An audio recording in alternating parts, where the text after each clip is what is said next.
Hi friends, ఈరోజు 5 ఎకరాల తెల్లసెప్పల tank అయితే లాగితే వెళ్ళినాం. చూడండి ఫ్రెండ్స్, మా ఊళ్ళో అయితే ఫ్యాన్ సెట్లు పీకుతున్నారు. అవి ఎందుకు పీకుతున్నారంటే వాళ్ళకి వచ్చినట్టు అడ్డపడతాయి.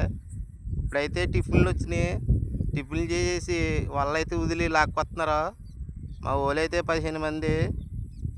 ఈరోజు ఎండెక్కాక దిగి లాగుతున్నాం. ఎందుకంటే చేప పిల్ల కండిషన్ బాగోలేదు. పొద్దున్నే లాగితే డిఓ కంప్లైంట్ అని. చూడండి ఫ్రెండ్స్, మా వాళ్ళు అయితే వారకలాగేసి కర్రలకేసి కట్టారు. ఇప్పుడైతే చిన్న గుంటేసి బిగింటున్నారు. చూడండి ఫ్రెండ్స్, ఇప్పుడైతే గుంటేసి బిగించారు. ఇప్పుడైతే చేపలు అయితే లెక్కెడతారు. అది ఏ సైజు అంటే కేజీకి 4 సైజు. ఆ పక్కనే ఉన్న ట్యాంకులోకి వేస్తున్నారు. అది ఎన్ని ఎకరాల ట్యాంక్ అంటే 15 ఎకరాలు.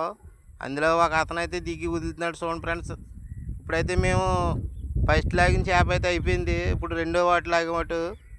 అలా ఎందుకు లాగామంటే చేప తక్కువ వచ్చింది. మా ఊళ్ళో అయితే గట్టి వరకు లాక్కొచ్చి డైరెక్ట్గా అయితే వేసేస్తున్నారు. ఎందుకంటే గట్టి సన్నంగా ఉండటం వల్ల సెల్లు పడిపోతుంది. మేము వెళ్ళిన ఊరు ఏ ఊరు అంటే గర్రెలు తిప్ప. మా వీడియో నచ్చినట్టయితే లైక్ చేసి షేర్ చేసి సబ్స్క్రైబ్ చేసుకోండి.